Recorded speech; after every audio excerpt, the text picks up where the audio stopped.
बिस्मिल्लाहिर्रहमानिर्रहीम। मोहम्मद तारिक है। स्टूडेंट्स, आज को हमारा टॉपिक ऑफ डिस्कशन है वो है transport of gases. Transport of gases का मतलब है जब हम एयर को इनहेल करते हैं, उसमें मुख्तलिफ गैसेस होती है, कार्बन डाइऑक्साइड होता है, ऑक्सीजन होता है, तो वो हमारी बॉडी में किस तरह ट्रांसपोर्ट होता है, वो ऑक्सीजन वो कार्बन डाइऑक्साइड किस तरह ट्रांसपोर्ट होता है। तो दो तरीक़ों से हमारी बॉडी में दो गैसेस जो है वो हमारी बॉडी में ट्रांसपोर्ट होते हैं। वो हमारे पास है ऑक्सीजन, दूसरा हमारे पास है कार्बन डाइऑक्साइड। आज का हमारा डिस्कशन है वो है ऑक्सीजन। जब हम ट्रांसपोर्ट ऑफ गैसेस पढ़ेंगे, एक तो हमारी बॉडी में लंग्स में ऑक्सीजन आ गया, लंग्स से ऑक्सीजन पहुंचा सेल्स तक, या रिक्वायर्ड जो सेल है जिसको डिमांडेड सेल जो है उस तक जब ऑक्सीजन पहुंचता है तो उसको हम बोलते हैं फॉरवर्ड ट्रांसपोर्टेशन, यानी कि फॉरवर्ड तरीके से ऑक्सीजन ट्रांसपोर्ट हुई। अब कार्बन डाइऑक्साइड वहाँ पर प्रोड्यूस होगा, कार्बन डाइऑक्साइड हमारे लंग्स में आएगा और लंग्स से हमारी बॉडी से निकलेगा, तो उसको हम बोलते हैं बैकवर्ड ट्रांसपोर्ट ऑफ गैसेस। तो एक फॉरवर्ड है जब जो ऑक्सीजन जो है हम लेते हैं वो ट्रांसपोर्ट होता है सेल को, और एक जो कार्बन डाइऑक्साइड बनता है वो हमारी बॉडी से बाहर निकलता है, लंग्स तक पहुंचता है, इसको बोलते हैं बैकवर्ड ट्रांसपोर्टेशन। तो दो तरीके से ऑक्सीजन की ट्रांसपोर्टेशन होती है, एक तो है हेमोग्लोबिन के ज़रिए होती है और एक जो हमारे पास है वो ब्लड के ज़रिए, ब्लड प्लाज्मा के ज़रिए होती है। ब्लड प्लाज्मा और हेमोग्लोबिन में फ़र्क है। जिस तरह फॉर एग्जांपल हम कहते हैं एक ब्लड वेसल्स है ये, तो ब्लड वेसल्स में अंदर हमारे पास मौजूद होंगे हेमोग्लोबिन्स के सेल्स मौजूद होते हैं, रेड ब्लड सेल मौजूद होते हैं, और रेड ब्लड सेल में हेमोग्लोबिन होता है। और बाकी जो वेसल्स की जो बाकी ये वाली जो सारी एरिया है इसको हम बोलते हैं ब्लड प्लाज्मा। तो यानी कि 97% जो हमारे पास ट्रांसपोर्ट है वो हमारे पास इस हेमोग्लोबिन के ज़रिए यानी इस रेड ब्लड सेल के ज़रिए हो रहा है, और बाकी जो 3% है यहाँ पर जो रेड ब्लड सेल्स के अलावा जो एरिया है जिसे हम बोलते हैं ब्लड प्लाज्मा, 3% जो है जो ट्रांसपोर्ट ऑफ जो ऑक्सीजन होता है वो 3% इसके ज़रिए होता है। 97% हेमोग्लोबिन से क्यों होता है और जो ब्लड प्लाज्मा है उससे हमारे पास 3% क्यों होता है, इस पे मैं नेक्स्ट लेक्चर अपलोड करूंगा कि why 97% of transport of oxygen occur through haemoglobin. उस पे मैं नेक्स्ट लेक्चर जो है डिटेल से अपलोड करूंगा। अभी इसको फर्दर हम कंटिन्यू करते हैं। तो जब हम डिस्कस करेंगे कि transport of gases through haemoglobin, जब हीमोग्लोबिन के जरिए हम पढ़ेंगे तो ट्रांसपोर्ट ऑफ गैसेस तो ऑक्सीजन जो है कार्बन डाइऑक्साइड जो है वो बाद में आता है। पहले हमारे पास जो ये ट्रांसपोर्ट ऑफ गैसेस है ये 3 तरीक़ों से ये ट्रांसपोर्ट जो है असल में होता है। एक हमारे पास होता है ट्रांसपोर्ट एल्वेलाई और कैपिलरीज के दरमियान, यानी कि फॉर एग्ज़ाम्पल हम लेते हैं कि ये हमारे पास, हमने कहा था कि ये हमारे पास मुख्तलिफ बहुत सारे एल्वेलाई जो हमारे लंग्स में मौजूद है। हमने कहा था ये ग्रेप्स लाइक स्ट्रक्चर है, बहुत सारे एल्वेलाइज मौजूद होते हैं। इन एल्वेलाइज के इर्द गिर्द मैंने कहा था बहुत सारे कैपिलरीज जो होते हैं वो अरेंज होते हैं, बहुत सारे कैपिलरीज इनसे निकले होते हैं। फॉर एग्ज़ाम्पल हम डिस्कस करते हैं ये हमारे पास एक एल्वेलाई है, तो इन एल्वेलाई से बहुत सारे कैपिलरीज जो है वो इस तरह सराउंड करते हैं, यानी ये एक कैपिलरीज है तो दूसरा कैपिलरीज ये है, इसके बाद ये है, तो बहुत सारे कैपिलरीज जो होते हैं वो इसके इर्द गिर्द सराउंड करते हैं। तो एल्वेलाई के इर्द गिर्द बहुत सारे कैपिलरीज मौजूद होते हैं। तो अगर हम इसको और डीप यानी और डिटेल में स्टडी करें, फॉर एग्जांपल ये हमारे पास हम कहते हैं कि कंसिडर करते हैं ये एक एल्वेलाई है, हमने कंसिडर कि ये एक एल्वेलाई है। एल्वेलाई के इर्द गिर्द हमारे पास क्या मौजूद होता है, एक कैपिलरीज, और उस कैपिलरीज को हम बोलते हैं पल्मोनरी कैपिलरीज। ये हमारे पास क्या है, एक एल्वेलाई है, और ये हमारे पास मौजूद है पल्मोनरी कैपिलरीज। तो ये हमारे पास मौजूद है पल्मोनरी कैपिलरीज। तो ये जो एल्वेलाई का जो आउटर वाल होता है उसको हमने कहा था एपिथेलियम में से बोलते हैं हम। तो आउटर वाल होता है इसको हमने कहा एल्वेलर एपिथेलियम, इसको हम बोलते हैं एपिथेलियम, या इसको हम स्क्वीमस एपिथेलियम भी कह सकते हैं, जो कि हमने पहले लेक्चर में डिस्कस किया था। उसके बाद ये जो कैपिलरीज है, कैपिलरीज का भी आउटर वाल होता है, उसको हम बोलते हैं कैपिलरी एपिथेलियम, यानी एक एल्वेलरी एपिथेलियम था और एक हमारे पास है कैपिलरी एपिथेलियम, इसको हम कहते हैं। उसके बाद जो ये एल्वेलाई और कैपिलरीज के दरमियान जो जगह होती है, खाली जगह होती है, इसको हम बोलते हैं इंटरस्टिशियल स्पेसेस। इंटरस्टिशियल स्पेसेस भी हम उसको बोलते हैं, या हम कह सकते हैं कि यहाँ पर हम कहते हैं कि ग्राउंड सब्सटेंसेस मौजूद होते हैं, हम बोलते हैं इसको ग्राउंड सब्सटेंस लेयर भी हम इसको बोलते हैं। तो यानी कि ये हमारे पास एक एल्वेलाई है, एल्वेलाई के नीचे हमारे पास इसके इर्द गिर्द एक कैपिलरीज मौजूद है, और कैपिलरीज के दरमियान जो स्पेस है उसको हम बोलते हैं इंटरस्टिशियल स्पेसेस। तो प्रोसेस किस तरह होगा, फॉर एग्जांपल हम कंसिडर करेंगे कि हमारे पास सबसे पहले हम क्या करते हैं, इनहेल करते हैं एयर को। हम इनहेल करते हैं तो हम कहते हैं कि ये एक पर्सन है, हमने एयर को इनहेल किया, क्या किया, एयर को इनहेल किया। एयर में यहाँ पर हम कहते हैं कि ऑक्सीजन को हमने इनहेल किया, वो ऑक्सीजन फेरिंग्स उसके ज़रिए पहुँचा हमारे पास, हमारे लंग्स में पहुँचा, लंग्स से वो ऑक्सीजन पहुँचा हमारे पास, ये इस एल्वेलाई में पहुँचा। अब इस एल्वेलाई और इस कैपिलरीज के दरमियान एक्सचेंज ऑफ गैसेस का जो प्रोसेस है वो परफॉर्म होगा। तो हम यहाँ पर कंसिडर करते हैं ये हमारे पास एल्वेलाई है और इस एल्वेलाई में जो ऑक्सीजन है वो हमारे पास पहुँचा हुआ है। तो आपने एक बात याद रखनी है कि जब जो हमारे पास ये जो प्रोसेस होगा सारा, ये जो ऑक्सीजन हमारी बॉडी में आएगा, ब्रीथिंग का प्रोसेस है, ये डिफ्यूजन के ज़रिए होता है। किस तरह डिफ्यूजन के ज़रिए होता है? हम देखते हैं कि हमारे पास जो एटमॉस्फेरिक प्रेशर है नॉर्मली वो है 760 mmHg। तो यानी कि एटमॉस्फेरिक प्रेशर जो है हमारे पास, एटमॉस्फेरिक बाहर एनवायरनमेंट में जो हवा का प्रेशर है वो 760 mmg है। mmg का मतलब है millimetre of mercury. For example हम क्या करते हैं, मरकरी लेते हैं, यानी एक ट्यूब लिया और उसमें हमने ट्यूब में मरकरी डाल दिया, वो मरकरी हमारे पास है 1 मिलीमीटर मरकरी है हमारे पास। ये 1 मिलीमीटर जो मरकरी जो प्रेशर लगाती है इस ट्यूब के वाल्स पे, इसको हम बोलते हैं कि ये है mmg, यानी कि Hg का मतलब होता है मरकरी और mm का मतलब है मिलीमीटर, यानी कि 1 मिलीमीटर ऑफ मरकरी जो है हमारे पास जो प्रेशर लगाती है उसे हम बोलते हैं 1 mmHg, यानी कि यहाँ पर ये जो 760 mmg का मतलब है 760 मिलीमीटर ऑफ मरकरी जो प्रेशर लगाती है ये इसके बराबर है। इस बात को आप समझे। इसके बाद हम कहते हैं कि जो ये जो 760 mmg है इसमें हमारे पास ऑल गैसेस है, यानी कि 760 mmg एटमॉस्फेरिक प्रेशर है, माहौल का बाहर प्रेशर है। तो प्रेशर हम लेते हैं सतह समंदर सी लेवल पे हम लेते हैं, क्योंकि वहाँ पर ये एक कांस्टेंट जगह है। तो हम एज आ यूनिवर्सल जब लेते हैं एक चीज़ को, हम लेते हैं ऐसा यूनिट के तौर पर, तो हम वो जगह लेते हैं जो यूनिवर्सली कॉमन हो। तो सी लेवल यूनिवर्सली कॉमन है। अगर हम सी लेवल के अलावा किसी जगह और जगह लेते हैं तो वहाँ पर एटमॉस्फेरिक प्रेशर चेंज होता है। आपने पढ़ा होगा कि जो एटमॉस्फेरिक प्रेशर है वो एलिवेशन के साथ या हाइट के साथ वो डिक्रीज़ होता है, वो जो एटमॉस्फेरिक प्रेशर है वो डिक्रीज़ होता है। यानी कि हम बोल सकते हैं कि जो गैसेस की जो अमाउंट है वो डिक्रीज़ होती है। वो क्यों होती है उस पर मैं नेक्स्ट लेक्चर अपलोड करूँगा, लेकिन यहाँ पर आपने यही बात रखना है कि ये हमारे पास 760 mmg जो है हमारे पास ये एटमॉस्फेरिक प्रेशर आम माहौल का मौजूद होता है। इस 760 में 140 mmHg का जो प्रेशर है, जो 160 mmHg का जो प्रेशर है वो ऑक्सीजन का होता है, बाकी और गैसेस का होता है। तो अब हम यहाँ पर पढ़ेंगे कि यहाँ पर ये जो 160 जो है ये हमारे पास है पार्शियल प्रेशर ऑफ, ये पार्शियल प्रेशर है किस चीज़ का? Of oxygen. तो यानी कि पार्शियल प्रेशर ऑफ ऑक्सीजन इसे कहा जाता है। फॉर एग्जांपल ये हमारे पास एक बीकर है, इस बीकर में हमने बहुत सारे गैसेस डाले हुए हैं। इस बीकर में इंडिविजुअली ऑक्सीजन जो प्रेशर लगाता है उसको हम बोलते हैं पार्शियल प्रेशर, यानी कि बहुत सारे गैसेस एक जगह पे कंटेनर पे हमने बंद किए हुए हैं, उनमें से हर एक गैस जो अपना अपना प्रेशर अलग अलग लगाता है उसे हम बोलते हैं पार्शियल प्रेशर। यानी कि यहाँ पर 160 जो पार्शियल प्रेशर है वो ऑक्सीजन का अलग अपना प्रेशर है, ये खुद ये जो प्रेशर लगाता है इन 760 mmg के प्रेशर में। यानी कि बहुत सारे गैसेस मौजूद है, उसमें से ऑक्सीजन जो प्रेशर लगाता है उसे हम बोलते हैं पार्शियल प्रेशर।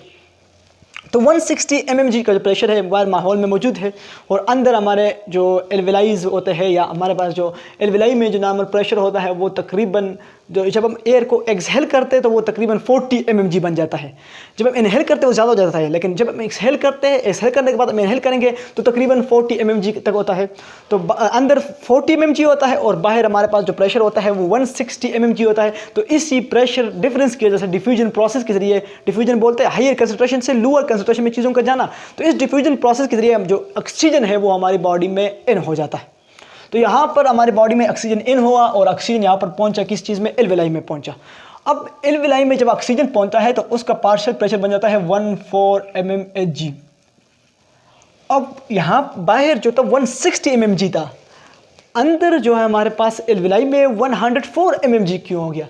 इसकी मेन वजह यह है कि एल्वेलाई में और गैसेस मौजूद हैं। और गैसेस का मतलब यहाँ पर है कार्बन डाइऑक्साइड, क्योंकि एल्वेलाई में कार्बन डाइऑक्साइड भी मौजूद होगा, क्योंकि कार्बन डाइऑक्साइड अंदर बनेगा तो अंदर बनने के बाद कैपिलरी से बाहर एल्वेलाई में आएगा।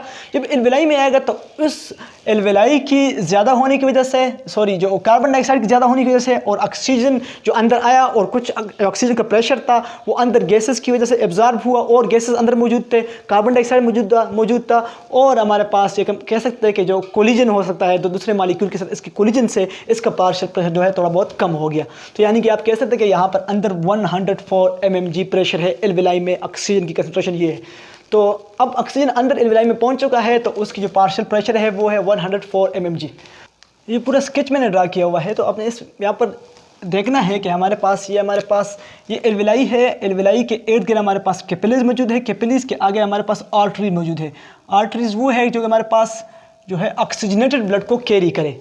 इसके बाद आर्टरीज के बाद हमारे पास हार्ट मौजूद है, हार्ट जो उसने ऑक्सीजनेटेड ब्लड जो है वो हमारे पास हार्ट को लेकर है। हार्ट के बाद हमारे पास ये फिर हमारे पास आर्टरीज है, आर्टरीज फिर फर्दर डिवाइड हुए कैपिलरीज में, और कैपिलरीज के यहाँ पर किस टिश्यू में, जहाँ पर टारगेट साइड में सेल्स में, जहाँ पर इसने ऑक्सीजन को पहुँचाना है।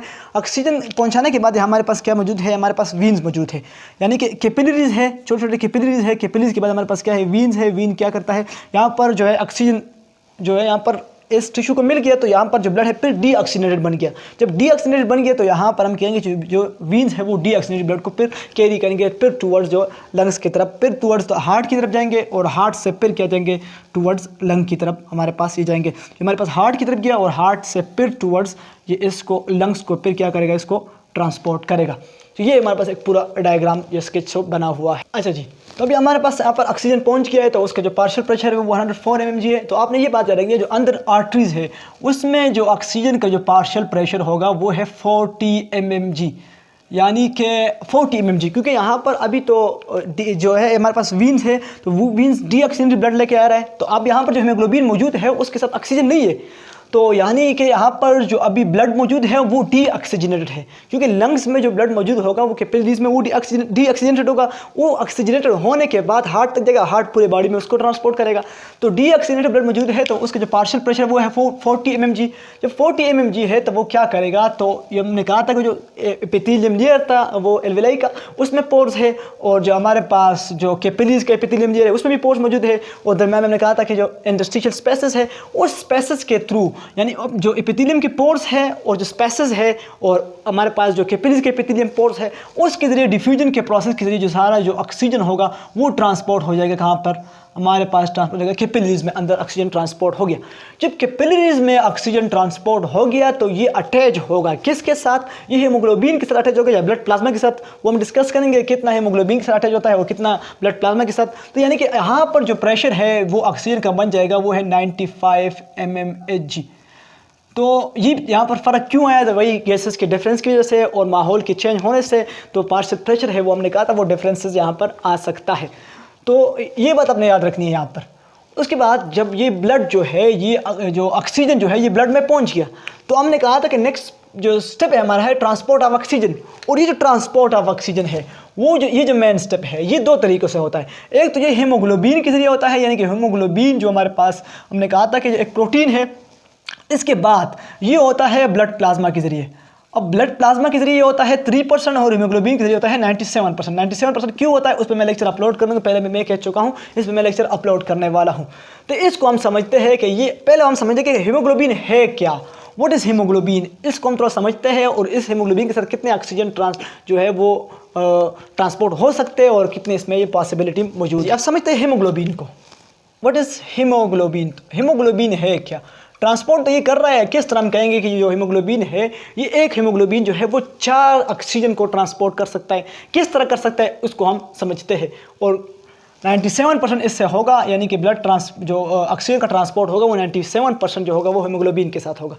हीमोग्लोबिन जो है ये बना होता है, ये अगर हम ये एक रिंग बनाए ना, ये वाला, ये हमारे पास 5 कार्बन एक रिंग होता है और इसको हम बोलते हैं पायरोल रिंग। क्या बोलते हैं, पायरोल रिंग।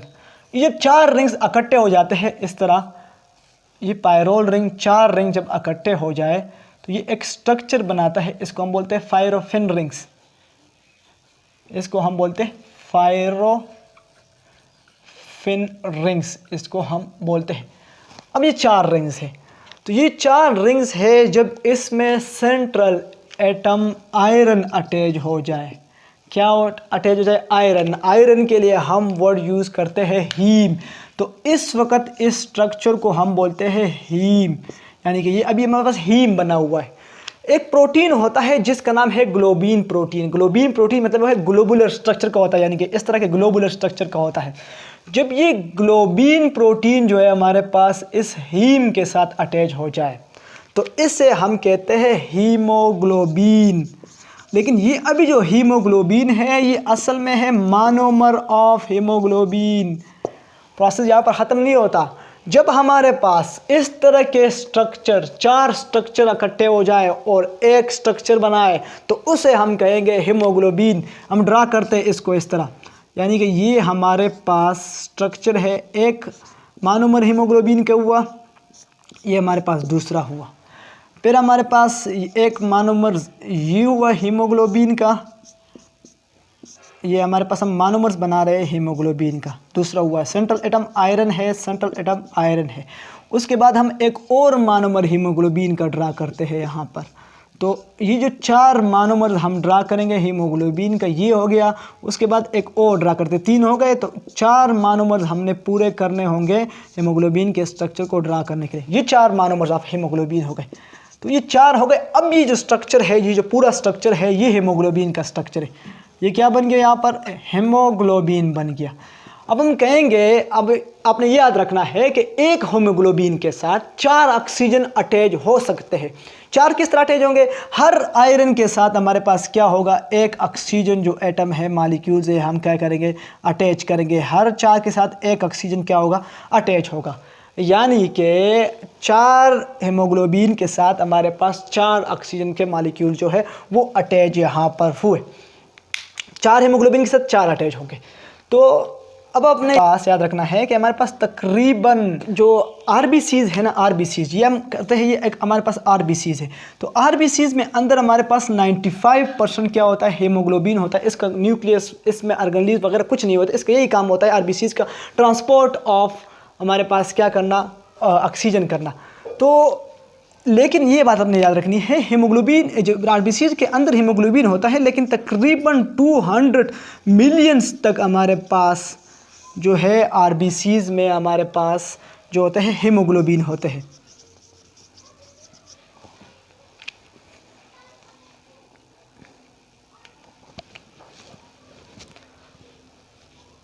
अच्छा जी, यहाँ तक आप समझे। अब हम डिस्कस करते हैं ट्रांसपोर्ट किस तरह हो। यहाँ पर जो है अभी ऑक्सीजन पहुँच गया है, यहाँ पर अभी ऑक्सीजन मौजूद है।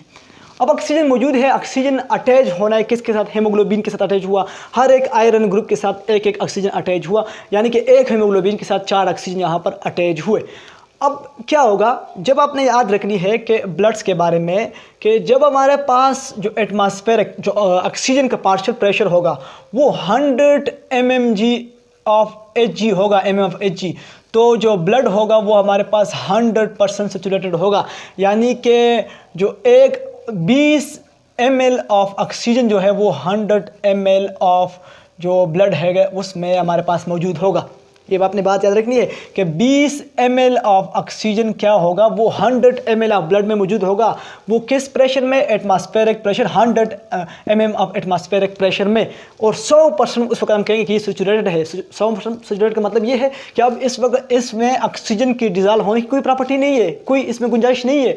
लेकिन यहाँ पर जो प्रेशर है वो 95 mm ऑफ Hg है। जब 95 mm ऑफ Hg का प्रेशर यहाँ अंदर ब्लड में मौजूद है, तो यानी कि यहाँ पर जो हमारे पास 98% जो ब्लड है वो सेचुरेटेड हो चुका है।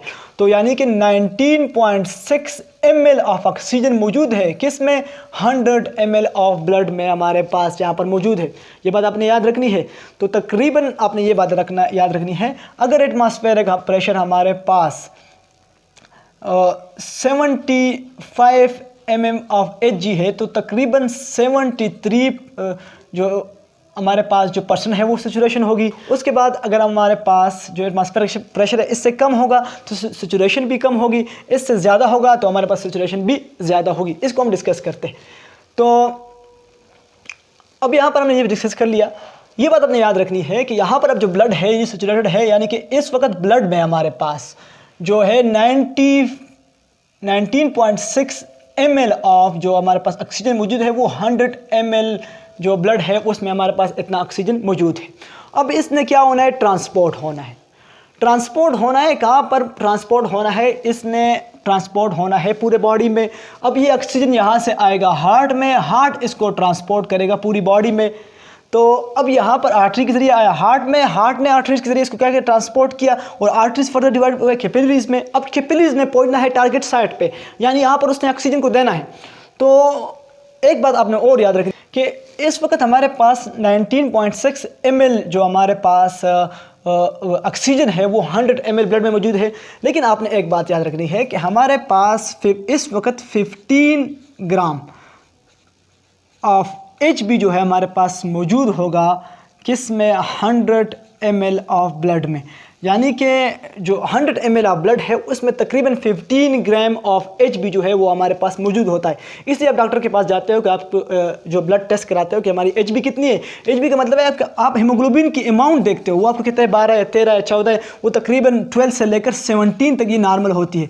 और जितनी ज़्यादा होगी तो उतना हमारे पास क्या होगा, जो ट्रांसपोर्ट ऑफ ऑक्सीजन होगा वो इतना ही ज़्यादा होगा। तो हमारे पास 100 ml में हमारे पास मौजूद होता है 15 ग्राम ऑफ HB। तो हमारे पास तो जो तकरीबन 1 ग्राम ऑफ जो HB है वो हमारे पास मौजूद होती है 1.4 ml ऑफ ब्लड में।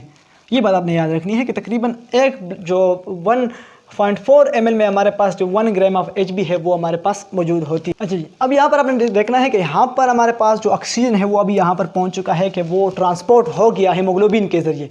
हीमोग्लोबिन के जरिए ट्रांसपोर्ट हुआ तो एक टिश्यू में इसने क्या करना है। अब हमने कहा नेक्स्ट स्टेप हमारे पास ये कि जो डिफ्यूजन का प्रोसेस है वो हमारे पास जो ट्रांसपोर्ट का प्रोसेस है बिटवीन कैपिलरी एंड टिश्यू है।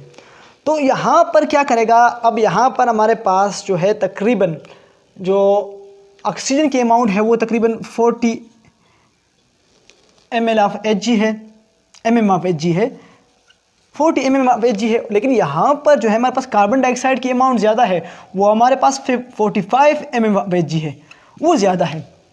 और ऑक्सीजन की अमाउंट जो हमारे पास बिल्कुल लो है, आप कह सकते हो बिल्कुल कम है, 40 से भी कम है। तो जब 40 से भी कम है तो इसने यहाँ पर क्या होना है, एक्सचेंज होना है। तो ये क्या करेगा, ये जो हीमोग्लोबिन है, अब हमारे पास एक हीमोग्लोबिन के साथ 4 ऑक्सीजन अटैच है, तो 4 में से एक ऑक्सीजन क्या करेगा, वो वहाँ पर रिलीज़ करेगा। 4 में से एक ऑक्सीजन को रिलीज़ करेगा, बाकी 3 को नहीं करेगा। बाकी 3 इसलिए नहीं करता क्योंकि जो अगर चारों को ये रिलीज़ करेगा तो 4 के साथ ये पॉसिबिलिटी है कि वहाँ पर कार्बन डाइऑक्साइड अटैच हो जाए, कार्बन डाइऑक्साइड वहाँ पर अटैच हो जाए, या कार्बन डाइऑक्साइड हीमोग्लोबिन के साथ किसी और तरीके से अटैच हो जाए। तो ज़्यादा हीमोग्लोबिन के साथ कार्बन डाइऑक्साइड अटैच होंगे तो वो हमारे पास बॉडी में डिटॉक्सिफिकेशन भी कर सकता है, या जो ऑक्सीजन की ट्रांसपोर्ट है उसको भी रोक सकता है, क्योंकि वहाँ पर जो है कार्बन डाइऑक्साइड अटैच होगा ऑक्सीजन की जगह, तो वो ऑक्सीजन की ट्रांसपोर्ट को रोक सकता है। दूसरा ये है कि जो ऑक्सीजन को जो कम रिलीज़ करता है कि अगर ऐसे हालात आ जाए, ऐसे एक्सरसाइज वाली कंडीशन आ जाए जहाँ पर ऑक्सीजन की डिमांड ज़्यादा हो, तो उस वक्त वो ऑक्सीजन क्या करेगा, फिर उसमें इस टिश्यू में रिलीज़ करेगा।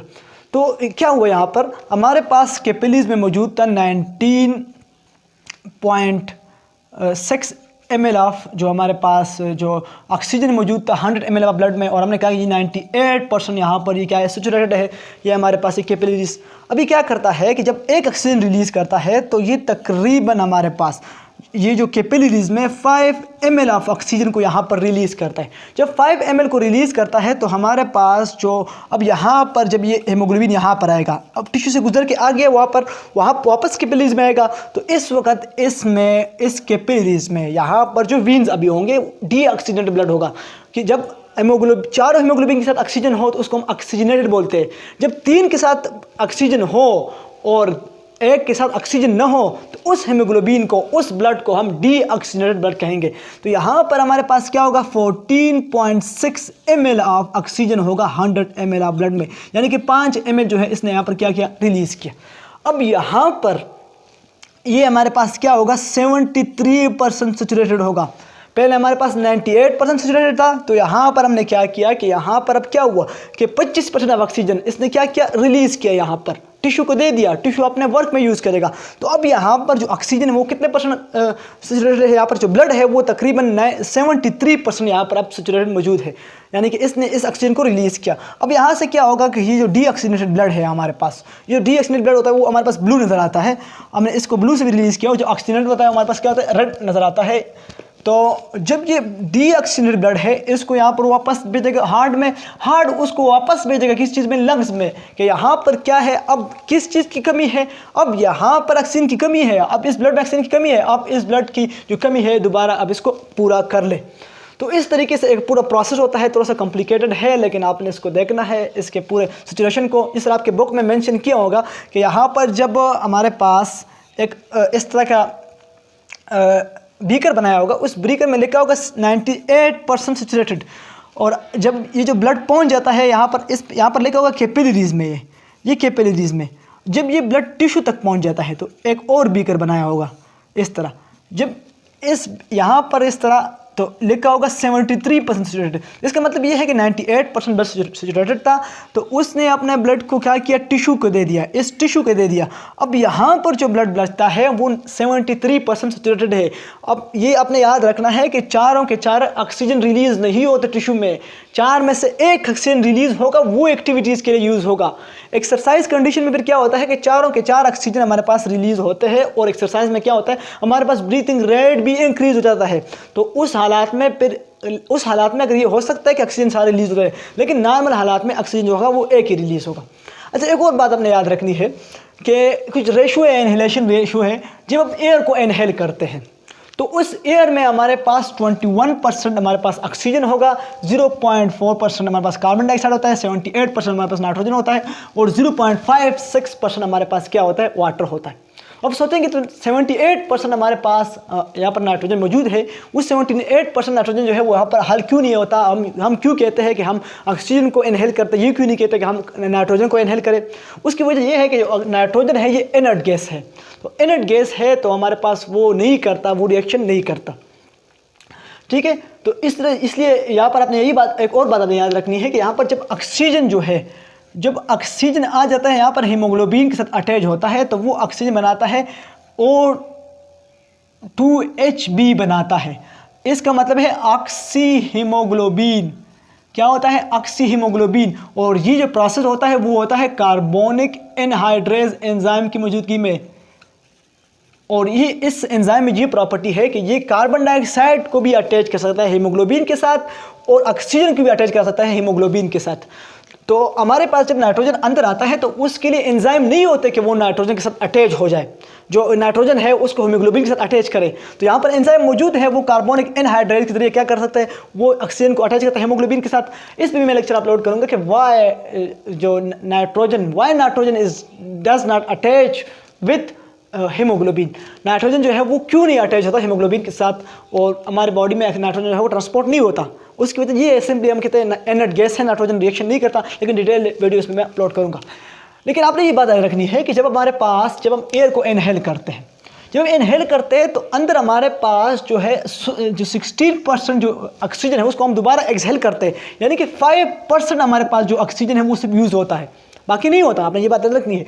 जब हम कार्बन डाइऑक्साइड को इनहेल करते हैं वो 0.04% होता है, तो हमारे पास जो वापस हम निकालते हैं एयर को तो उसमें कार्बन डाइऑक्साइड की अमाउंट 4% होती है। तो यानी कि 4% जो तकरीबन ये ज़्यादा हुआ, तकरीबन 4% ज़्यादा हुआ। ये क्यों हुआ, क्योंकि कार्बन डाइऑक्साइड हमारे बॉडी में बनता है, तो उस कार्बन डाइऑक्साइड को हम बॉडी से क्या करते हैं, आउट करते हैं। जो नाइट्रोजन होता है वो यूज़ नहीं होता, वो 78% हम इनहेल करते हैं, 78% क्या करते हैं, उसको हम आउट करते हैं। उसके बाद जो वाटर है वो हमारे पास 0.56 हम इनहेल करते हैं, और तकरीबन 6.2% हम इसको एक्सहेल करते हैं। क्यों करते हैं, क्योंकि जो हमारी बॉडी में मेटाबॉलिक प्रोसेस होते हैं उसके ज़रिए हमारे पास क्या बनता है, हमारे पास जो कार्बन डाइऑक्साइड जो वाटर के वेपर्स बनते हैं तो वो हमारी बॉडी से आउट होते हैं। तकरीबन ये 5.5% हमारे पास क्या होता है, हमारी बॉडी में ये जो वाटर की रेशो है वो ज़्यादा हो जाती है। उसकी वजह ये है कि हमारी बॉडी में ये प्रोसेस सारे होते हैं, और उसमें हमारे पास जो वाटर जो है वो हमारे पास बन जाता है। तो ये हमारे पास एक सैम्पल लेक्चर था, हमने यहाँ पर डिस्कस किया सिंपली कि जो ऑक्सीजन की ट्रांसपोर्ट है वो कैसे होती है। अभी हमने डिस्कस किया हीमोग्लोबिन के ज़रिए, अब हम करते हैं ब्लड प्लाज्मा के ज़रिए। तो शॉर्ट सा लेक्चर है हमारे पास। तो ब्लड प्लाज्मा के बारे में हम डिस्कस करें तो ब्लड प्लाज्मा से तकरीबन हमारे पास जो होता है वो 3% जो हमारे पास ऑक्सीजन होता है वो ट्रांसपोर्ट होता है। कैसे होता है, तो 3% हमारे पास होता है वो तकरीबन जो हमारे पास जो ऑक्सीजन आता है अंदर बॉडी में, तो वो बॉन्डिंग बनाता है किस चीज़ के साथ, या वाटर के साथ बनाता है, या और जो मालिक्यूल्स होते हैं, अदर जो मालिक्यूल्स जो प्लाज्मा में होते हैं उसके ज़रिए क्या करता है, बॉन्डिंग बनाता है। और उस बॉन्डिंग के ज़रिए क्या होता है, वो हमारे पास जो ऑक्सीजन होता है वो बॉडी में ट्रांसपोर्ट होता है। तो इसको ज़्यादा तरजीह नहीं दी जाती क्योंकि ये हमारे पास ये नहीं होता इतना ज़्यादा। तो हमारे पास जो ज़्यादा ट्रांसपोर्ट होता है वो किस चीज़ के लिए होता है, वो हमारे पास हीमोग्लोबिन के जरिए होता है, और 3% डिमांड पर ट्रांसपोर्ट होता है वो ब्लड प्लाज्मा के ज़रिए होता है। अच्छा जी, आखिर डिस्कस करते हैं टॉपिक को अक्सर पूछा जाता है व्हाट इज़ ऑक्सीजन कर्व। तो ऑक्सीजन कर्व क्या होता है, डायग्रामेटिकली इसको रिप्रेजेंट करते हैं। फॉर एग्जांपल हमारे पास ये हमारे पास एक डायग्राम है, हमारे पास एक हमने ग्राफ बना लिया।